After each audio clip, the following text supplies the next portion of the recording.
Hello, friends. It's Saturday, March 28th. Just a few days left in Women's History Month, but here we are.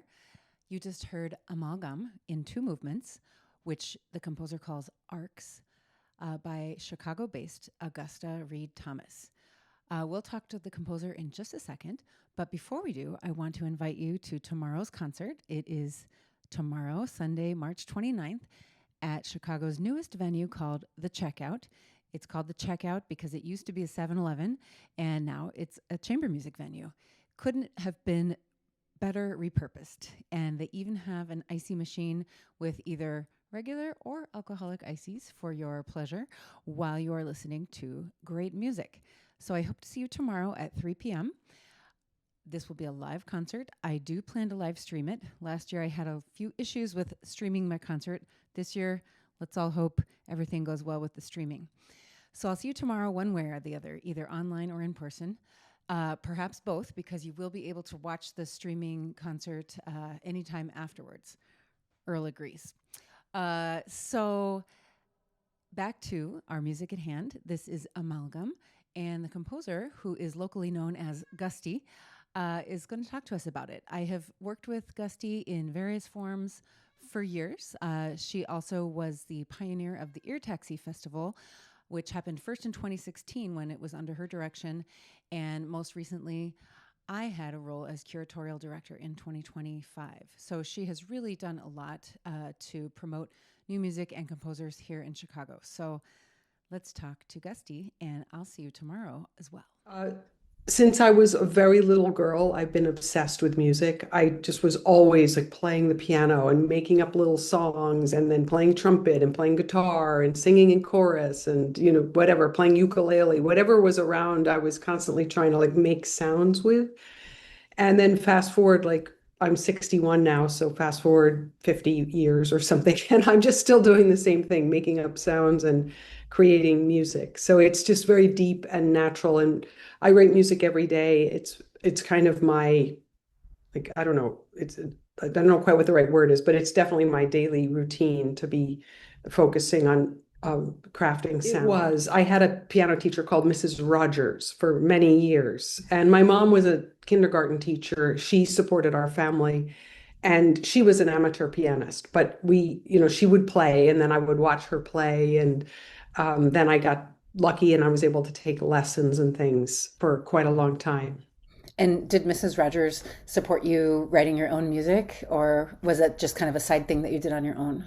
No, she did, because they were noticing I was making up these little songs that would be like 2 bars long. It'd be like plank plonk, and I'd be like, "Mom, I made up a song," and my mother would go, "Great," And then Mrs. Rogers would, "Well, let's try to figure out if we can write it down. Which note is this note, or whatever."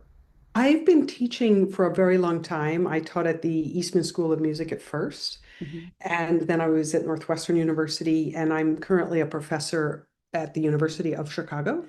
Also at the University of Chicago, in addition to teaching, I founded and run the Center for Contemporary Composition and the Grossman Ensemble. But first of all, the whole thing, I don't want to take too much credit because there's the 13 musicians and the manager, Phil Pyrick, and myself. So there's sort of 15 of us that are, everybody gets equal credit. But my idea with this was that the composers would be able to come and workshop some material and then come back 3 weeks later and workshop more material and develop it, and then come back 3 weeks later and workshop more material. And that then we would basically do the final version and record it to audio and video and then do the concert. So by the time we even go into the concert, we have the whole work documented.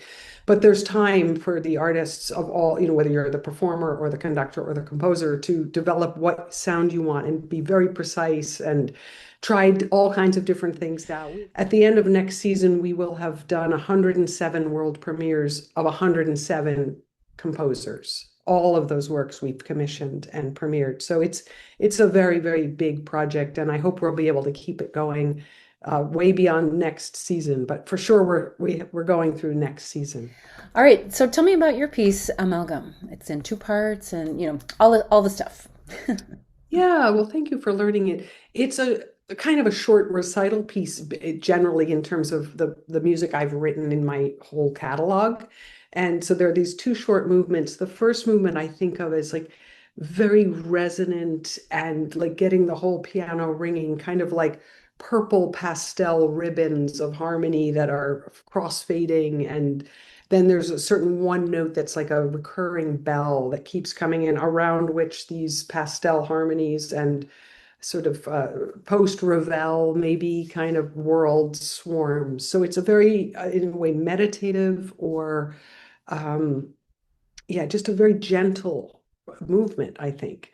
And then the second movement is fast and jazzy and full of lots of quick notes, like jada, jada, jada, like this kind of like beboppy kind of thing with all these little chords that are flying in and out and fast lines moving. It's very like finger work kind of a movement, a little bit like Art Tatum or something in that sort of general world of these great jazz pianists.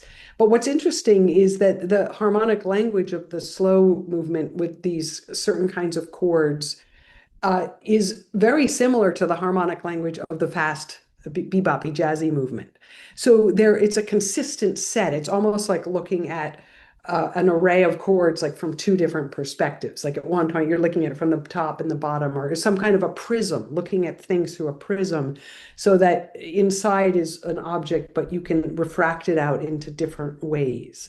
So I had fun kind of making the pairing of seeing where musical material can be taken into such different affect